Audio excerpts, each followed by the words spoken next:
Hello, everyone. Welcome to the April 21st edition of Math 262. Today, we're going to be talking about polar coordinates, which I think many of you have seen before in high school, but if not, that's okay. Reminder that you have web sign due on Friday. So polar coordinates are a really interesting way of describing graphs, and they're very useful in Calc 3 and physics. The idea of polar coordinates is to measure locations by a distance from the origin and the angle from the positive x-axis, instead of x and y coordinates, which measure the distance to the two axes. So this is an example of what polar coordinates look like. We have the origin, and we have the positive x-axis, sometimes called the polar axis. And then we have our point, which we call r theta. Now, theta is this directed angle. It's the angle where, when you measure it counterclockwise from the positive x-axis, it's the angle in radians. And r is the directed distance.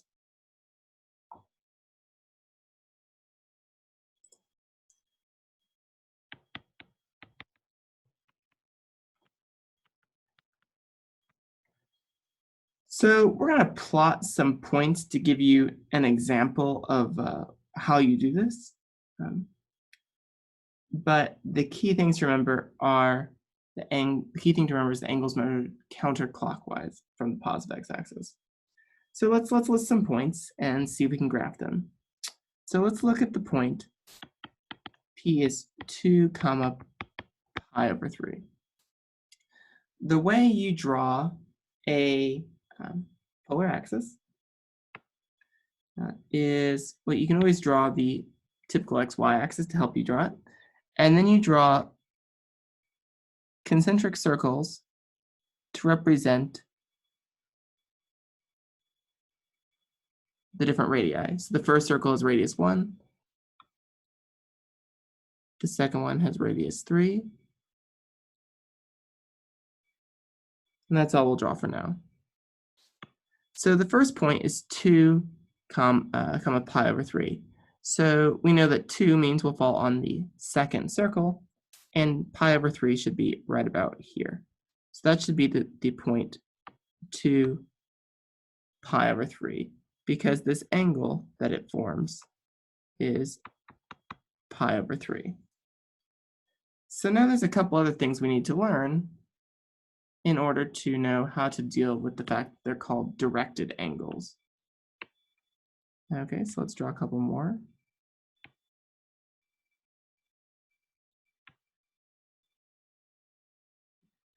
Now let's look at the point 3 comma negative pi over 6. That's a point that's going to fall in the third circle, and negative pi over 6. So negative angles, you go clockwise. So that would end up right about here if this angle is pi over 6. The negative means we've gone clockwise, and so this is the point that we're interested in.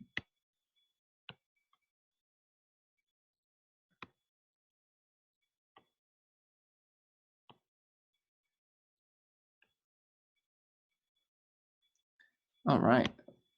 Last but not least, let's look at a negative value of the radius.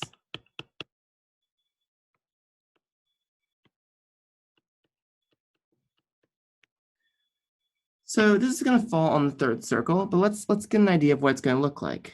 So the angle 11 pi over 6 goes here.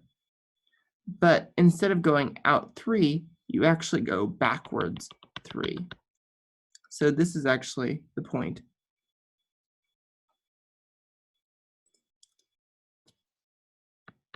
Negative 3 comma 11 pi over 6. Whereas this point over here is the point 3 comma 11 pi over 6. So now you see the basics of graphing polar coordinates. Unfortunately, one of the main weaknesses of polar coordinates is that multiple coordinates can represent the same point. For example, the point 1, 0 is the same as the point 1, 2 pi, because we know that if you go 2 pi radians around a circle, you end up at this place where you started. So we want you to know the following things. So in general,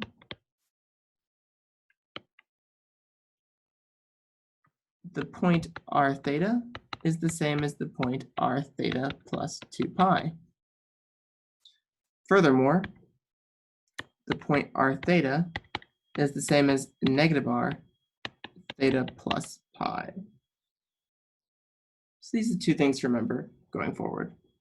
So I want you to plot the following polar coordinates to get some practice.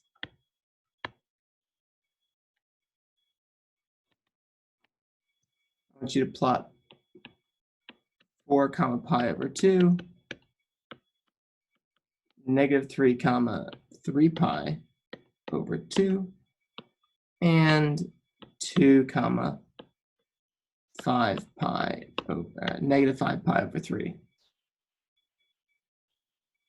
All right, so we've got some experience with polar coordinates now, and we want to work with coordinate conversion. How do we convert between polar coordinates and rectangular coordinates? Well, I think you're going to find it's not too bad, and it's mostly just trigonometry. And the following picture should help make that very clear. This is our x and y axis.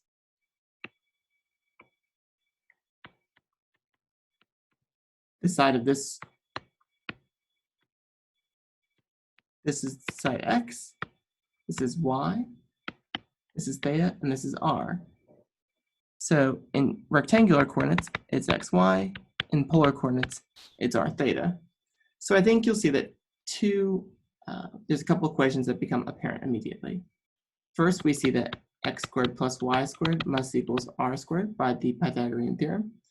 And furthermore, that the tangent of theta is y over x. Similarly, we see that r times the cosine of theta is equal to x, and y is r times the sine of theta. So these equations will allow you to go between the two types of coordinates. So I want you to convert the coordinates from before, the coordinates you graphed, into rectangular coordinates. That is, using your polar coordinate to rectangular coordinate using these formulas we just found. And I also want you to find the polar coordinates of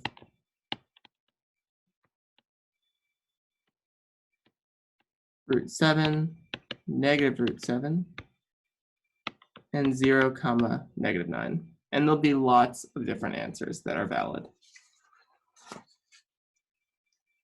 The last thing I want to talk about is graphing polar coordinates. What would be the point of having a new coordinate system if it didn't help you graph? So polar graphs, at first, are going to take a lot of work to do. So let's graph the equation r equals 2 sine of theta, where theta goes between 0 and 2 pi. So how should we proceed? Well, we're going to pick a lot of special angles that we know and figure out what the value of r is. So 0, pi over 6, pi over 2, sorry, pi over 4,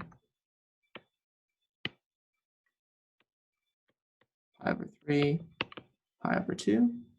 And we see that what we're getting is 0, 1, root 2, root 3, 2. And over here we're getting, let's see, if I have 2 pi over 3, I get root 3. pi over 3 pi over 4 root 2, 5 pi over 6. I should get 1, and pi I should get 0. So let's draw our grid and see what happens. So let's see, that's radius 1, and that's radius 2. So here's our polar coordinates. So 0, 0 starts right here. Pi over 6 comma 1 should go somewhere around here.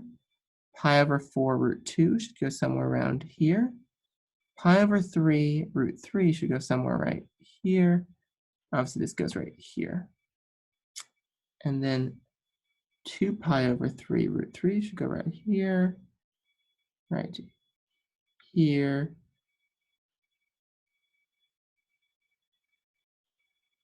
right here, and here. So what we see happening is we should get something. I did a pretty bad job drawing it, but you see that we get a circle. And in fact, if you do some more angles, you see you actually go around the circle twice. So this is a circle of radius 1 centered at the point 0, 1 in rectangular coordinates. How could we have gotten that equation without actually graphing it? Well, observe. Our equation was r is 2 sine theta. So multiply both sides by r.